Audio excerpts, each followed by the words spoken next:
kalian, khususnya anak didik kami kelas 8. Bagaimana kabar kalian? Ibu berharap kabar kalian tetap sehat, baik, dan tetap semangat meskipun kita belum bisa belajar tatap muka.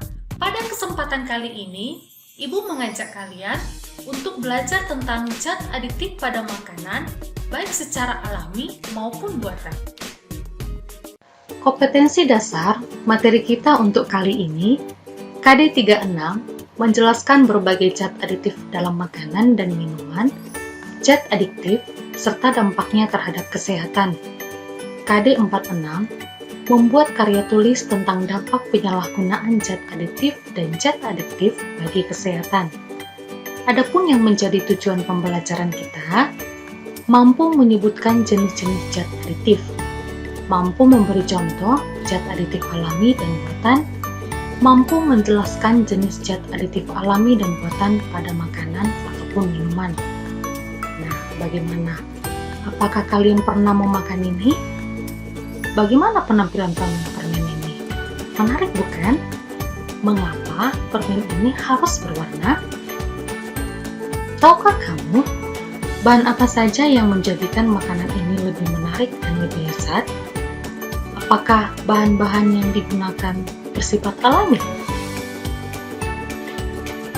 Zat aditif adalah bahan kimia yang dicampurkan ke dalam makanan yang bertujuan untuk meningkatkan kualitas makanan, menambah kelezatan, dan mengawetkan makanan.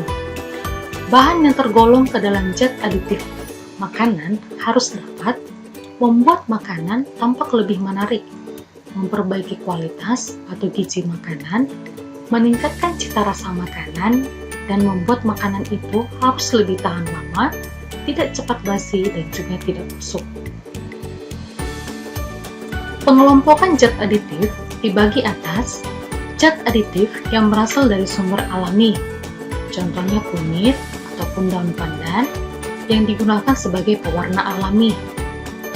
Yang kedua, zat aditif sintetik atau buatan dari bahan kimia, contohnya Ajinomoto dan juga ginju atau pewarna makanan. Zat pewarna dibagi menjadi atas zat pewarna alami dibuat dari ekstrak bagian-bagian tumbuhan tertentu. Warna hijau bisa kita dapatkan dari daun suji, warna ungu bisa kita dapatkan dari buah bit, warna kuning bisa kita dapatkan dari kunyit. Zat pewarna sintetik atau buatan. Nah, menarik bukan minuman ini dan tampak lebih segar?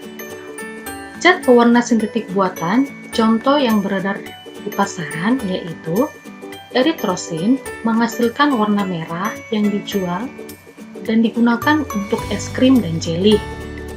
Indigo karmin menghasilkan warna biru yang digunakan untuk gula-gula dan minuman ringan.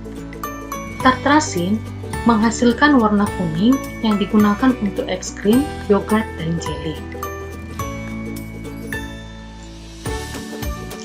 Zat pemanis. Zat pemanis alami ini bisa kita dapatkan dari buah maupun dari madu. Gula merah dan gula pasir ini adalah jenis zat pemanis alami.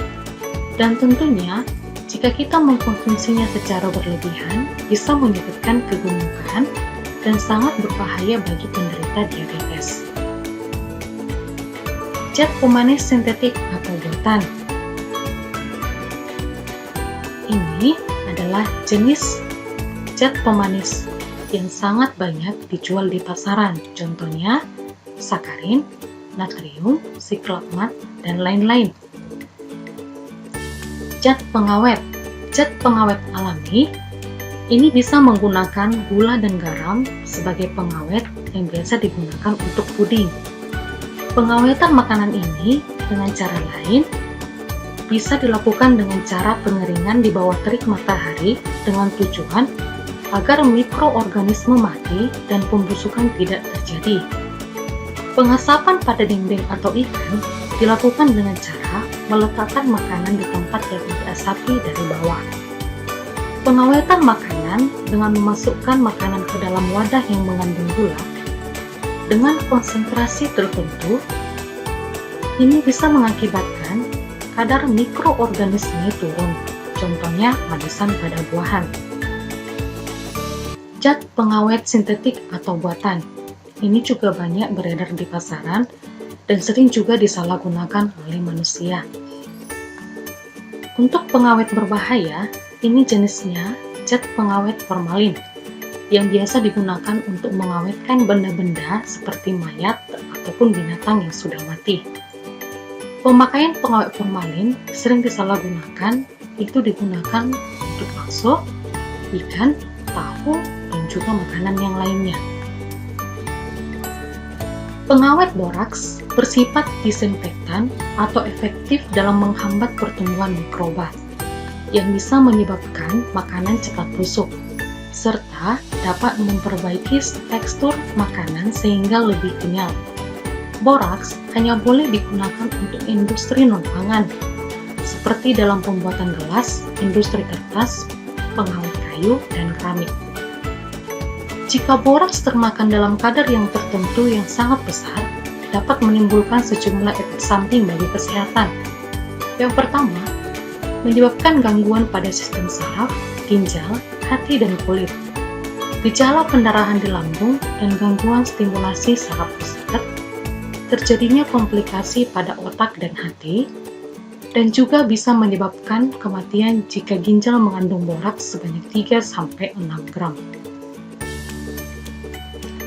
Zat penyedap cita rasa. Tujuan ditambahkannya penyedap ini untuk meningkatkan cita rasa makanan, mengembalikan cita rasa makanan yang mungkin hilang saat proses, dan memberi cita rasa tertentu pada makanan. Dan biasa, untuk dia secara alami bisa menggunakan rempah-rempah, dan untuk dia secara buatan banyak kita jumpai di pasaran. Dan tentunya ini mengandung bahan kimia. Oke, sekarang anak-anak boleh kita perhatikan komposisi makanan yang terdapat pada bungkus makanan ringan yang sering kita makan. Dan pastinya kebanyakan zat-zat itu adalah makanan. Demikian pembelajaran kita hari ini tentang zat aditif pada makanan, baik secara alami maupun secara buatan. Ibu berharap kalian tetap rajin belajar, tetap di rumah, dan jaga kesehatan. Sampai jumpa pada materi selanjutnya.